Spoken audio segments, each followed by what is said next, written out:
Hi, this is Jamie French with Advent Partners. I recently had an experience I want to share with you that I don't think I've ever had in my life before. Our family was vacationing in Orlando to some of the theme parks, and I'm a big roller coaster fan, so we were visiting some of the roller coasters. And on one particular ride, when you got onto the roller coaster, there was a little console, and you got to choose the music that you were listening to while you were on the roller coaster. And I chose the, adrenaline-inducing classic rock song, and got to enjoy that while I was on the roller coaster for the 30 seconds or a minute or whatever it was.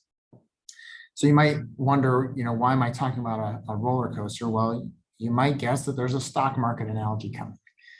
We've all heard that the stock market is like a roller coaster, and we have to ride the ups and downs. And for this particular ride, I chose the classic rock song, but when it comes to the stock market, I might choose something classical or some spa music or a sleep playlist from Apple Music. Siri, play me something to calm me down, please. So we know that as you think about the market, you get to choose who you listen to, and we're glad that you listen to us. And we want to share some updates on the market from this past week. First, the positives. Last week, the S&P 500 was up over 3%, which snapped a 3-week losing streak in the stock market. It's still down 13% year to date, but that's an improvement over where we were earlier in the summer when we were down over 24%. There's a growing sentiment that inflation may be peaking. We're going to find out more tomorrow, or as of this recording anyway, that's tomorrow. By the time you listen to this, we'll probably know more information about the August inflation numbers. And initial jobless claims were down last week for the 4th week in a row.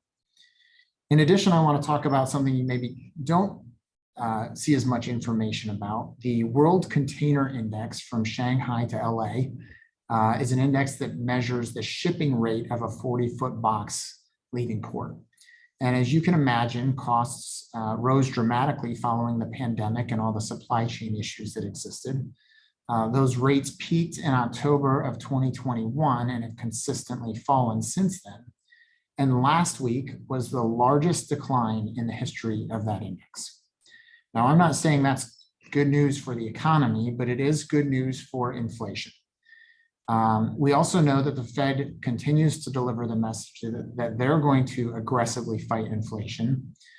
And we expect, and I think the markets expect, another significant rate hike when the Fed meets later this month. So as you know, with good news always comes bad news. The bond market is still down over 12% year to date, which obviously impacts more conservative investors.